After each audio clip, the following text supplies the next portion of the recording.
Build a Fire by Jack London, adapted by Charles York. A story of adventure and daring on the Alaskan frontier. The day started cold and gray, very cold and gray.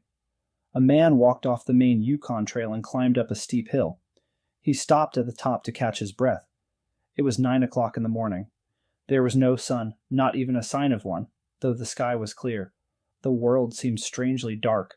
The man wasn't bothered by this. He was used to the sun being gone. It had been days since he last saw it, and he knew it would be a few more days before it barely peeked over the horizon. Looking back, he saw the frozen Yukon River, a mile wide, covered with thick ice and snow. This trail ran south for 500 miles to the coast and north for over 1,000 miles, all the way to the Bering Sea. He was new to the land. It was his first winter. To him, the extreme cold just meant he needed warm clothes. He didn't stop to think about how fragile humans are in such temperatures. He wasn't worried. He was on his way to a camp where his friends were waiting.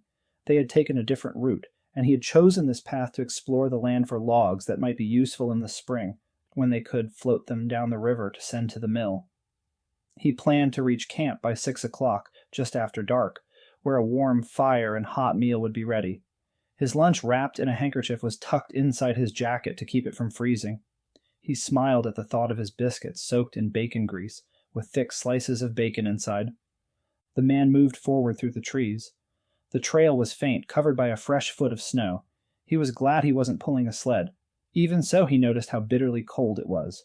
Rubbing his frozen nose and cheekbones with his mittened hand, his thick beard offered some protection, but it didn't shield his cheekbones from the frigid air. A large husky followed him, its thick gray fur making it look like a wolf.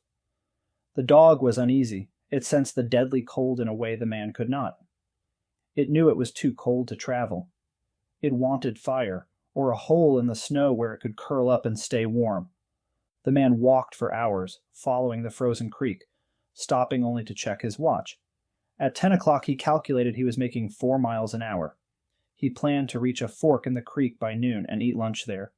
The dog followed, its tail hanging low in sadness. The trail had hidden dangers. Sometimes underground springs kept small patches of water from freezing, even in this cold. The man knew these spots could be deadly. If he stepped on one and got wet, he would have to stop and build a fire immediately. At one point he almost stepped through the thin ice, but he noticed in time and backed away. Another time he forced the dog to walk ahead of him to test the ground. The dog hesitated, but the man pushed it forward. Sure enough, the dog broke through the ice and scrambled out, its legs quickly freezing. It instinctively tried to chew off the ice, while the man helped break it away. Exposing his fingers for just a minute, he was shocked at how quickly they went numb. He put his mitten back on and slapped his hand against his chest to warm it. By noon, the sky was as bright as it would get, but the sun never rose. The earth blocked it from view. He pulled out his lunch, but in the few seconds his hands were exposed, they went numb. He quickly put his mitten back on and stomped his feet to keep warm. He realized too late that he should have built a fire first. He got to work gathering twigs and branches. He lit a small piece of birch bark with a match, feeding the flame with tiny sticks. He knew he could not fail. At this temperature, a man had only one chance to build a fire. If he failed, he would freeze before he could fix the mistake. As the fire grew, the dog moved closer to the warmth. The man defrosted his face and ate his meal. He left the fire and began walking down the trail. The dog hesitated, wanting to stay by the fire, but the man whistled sharply. The dog obeyed, but it knew it was no time for travel. An hour later, the man stepped onto what looked like solid snow, but was actually thin ice over a hidden spring. His foot plunged into icy water up to his knee. Angry, he cursed his bad luck. He had to stop again, find dry wood, and build another fire. If he didn't, his foot would freeze solid. Carefully, he stacked dry sticks and lit another fire. He knew he had to get it right the first time. His survival depended on it. None of it mattered now. The fire crackled and snapped. He started to untie his moccasins, but they were frozen solid. His fingers, numb with cold, struggled to undo them. Realizing it was useless, he reached for his knife to cut the laces, but before he could, disaster struck. It was his mistake. He should not have built the fire under the spruce tree. A small branch shook loose, sending snow down onto the branches below. Without warning, the snow crashed onto him in the fire. For a moment, he just stared. The fire was out. He was wet and cold. It was as if he had been given a death sentence. Slowly, he regained his calm. Maybe the old man from Sulphur Creek had been right. He should not have traveled alone. A friend could have rebuilt the fire, but he was alone.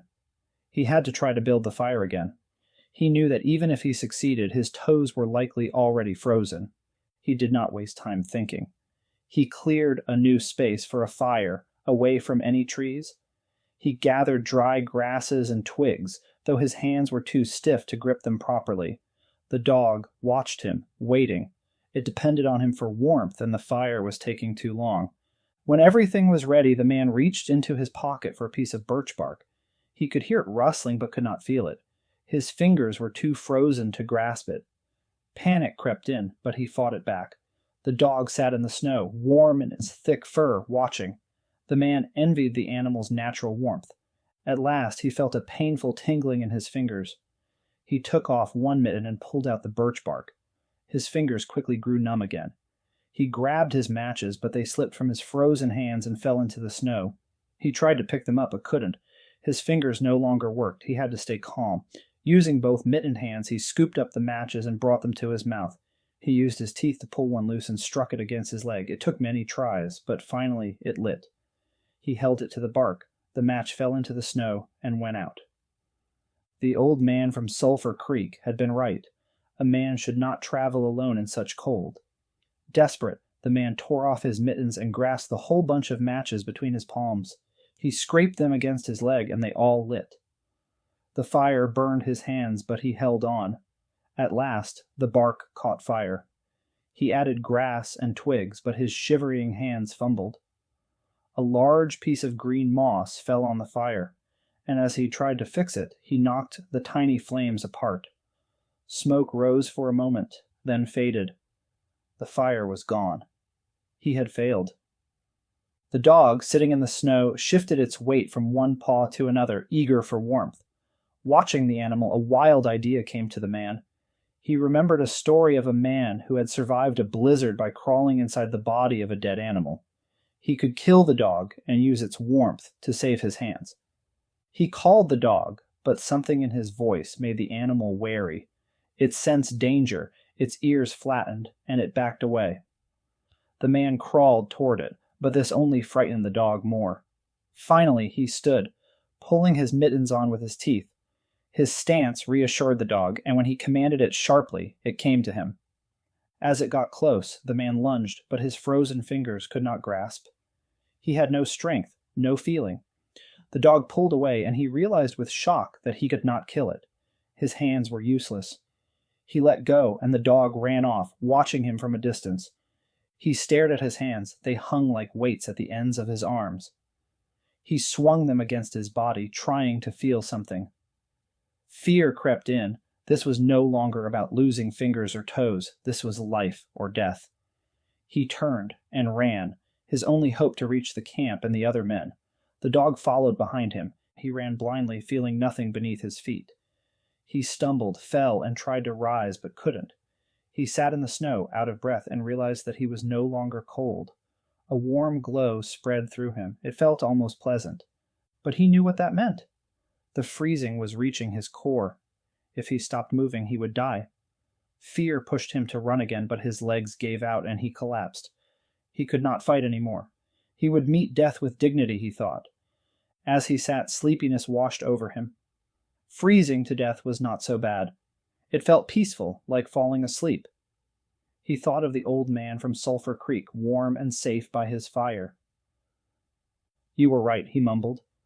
Then he drifted into the deepest, most comfortable sleep he had ever known. The dog waited. The day faded into twilight. The man did not move. The dog whined softly, then louder. It crept close and sniffed, catching the scent of death. Its fur bristled and it backed away. For a while it howled under the cold, bright stars. Then it turned and trotted up the trail, heading for the camp where the other men would provide food and fire.